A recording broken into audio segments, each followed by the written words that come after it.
Ayan, magandang araw mga Q, welcome po dito sa aking, YouTube channel, Super Q TV. Ayan, kamusta po kayo?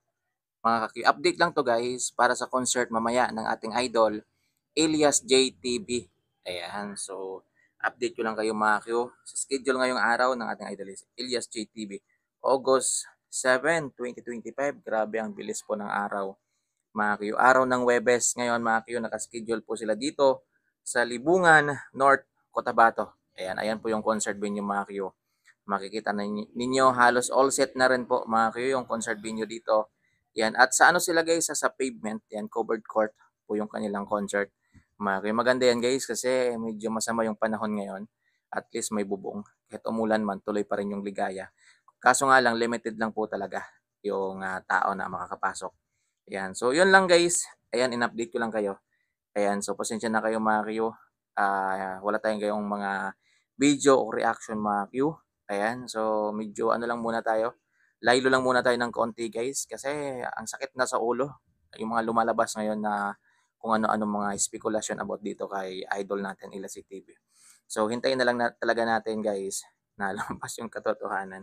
Ayaw ko rin kasing bigyan kayo ng stress, guys. Ayaw ko rin kasi bigyan kayo ng sakit ng ulo sa mga iba't ibang balita na lumalabas. Nito makaraan, aminado naman ako mga kiyo, nito mga nakaraang araw ay medyo sumakay tayo sa issue guys. Kaya na, yun nga lang, medyo napansin ko rin na hindi dapat natin ginagawa kasi parang lumalala lang talaga yung issue mga kiyo. So, yung gagawin ko na lang ngayon guys, ay update ko na lang muna kayo sa mga pangyayari.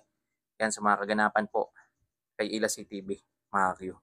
Yan, kasi parang wala namang katuturan guys, mag-react tayo ng mag-react sa mga issue ngayon dahil wala pa namang mga ebidensya na nilalatag, mga Q. Puro pa naman haka-haka. Kahit kapon mga Q, sa press con ni Beverly mga Q, ay parang wala din po. Parang walang nangyari, parang wala din tayong nakuhang magandang impormasyon, mga Q. Ayan, hindi rin sinagot yung mga dapat sagutin mga Q. Ayan, parang wala ding ano, walang effect, mga Q, parang ganun. Kaya tahimik na lang muna tayo guys. So dito na lang tayo mag-update na lang muna ako sa inyo ng mga kaganapan sa idol natin, Elias TV. Ayan, ibabalita ko na lang yung mga magagandang nangyayari sa kanya ngayon. Kung magre-react man tayo guys sa mga issue ngayon, depende po yan.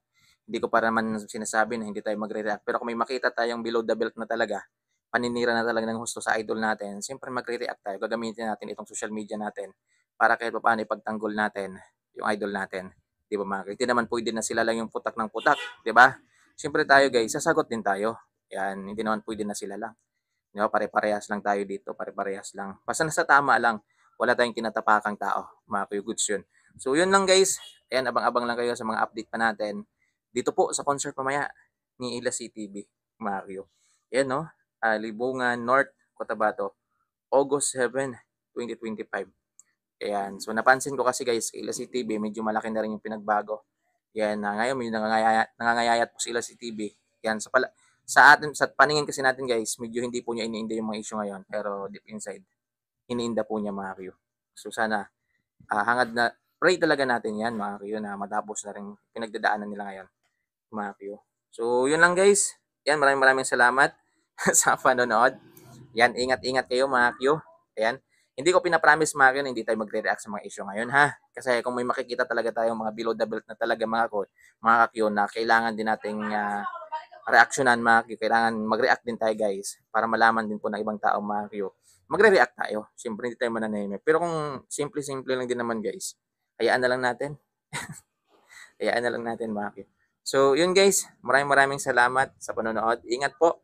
Sa Marilang, in-update ko lang kayo sa concert ngayong araw ng ating idol Elias TV dito po sa Libungan, North Cotabato, August 7, 2025, araw po ng Webes. Dito po sila nakaschedule mga Q. Yan, nasa covered court po yan mga Q. Hindi ko pa alam mga Q kung pre-admission po ito or merong ticket. Mga Q, kasi pag alam ko pag mga ganito ay meron talaga tong ticket or di kaya entrance na babayaran mga Q para makapanood kayo ng concert ng ating idol Elias TV.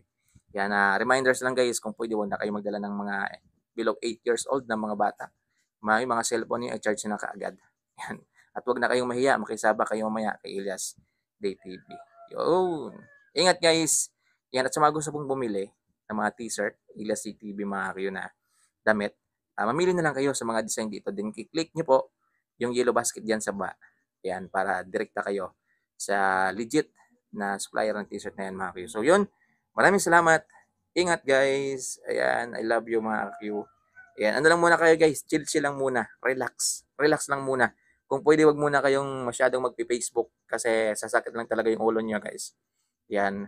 Kung tunay kayong tagahangan ng Ilocos TV, mas-stress lang talaga kayo sa kaliwat nga ng lumalabas ngayon guys na puro lang naman putak ng putak. Wala naman talaga silang mga patunay.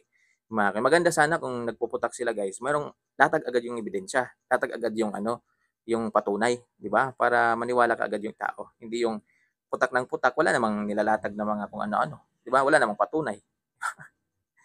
Content lang yung nangyayari, mga Q. So yun lang guys. Maraming salamat. Ingat mga Q. God bless. Looking for the perfect casual tee for your everyday style? Our Elias Uhahaye t-shirt is made from premium cotton, ensuring comfort and style all day long. Order now and elevate your casual wardrobe.